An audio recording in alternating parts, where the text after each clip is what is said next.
Good afternoon mga boss. Mga boss oh. Lilinisin natin to ngayon oh. Balat ng kalabaw. Balat ng kalabaw to mga boss.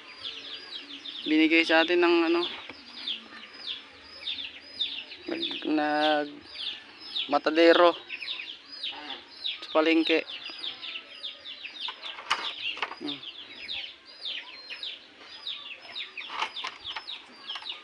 Lilinisin natin to mga boss.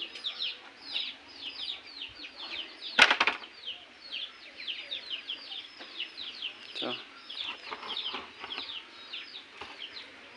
ngayon to susunugin ko to mga boss. Mamaya pag malinis na ipapakita ko sa inyo kung mahirap kasi to linisin. May sana yung tops maganda kaso sunugin ko lang to sa apoy. Mamaya mga boss pag naano na to ipakita ko sa inyo. Nalinis ko na.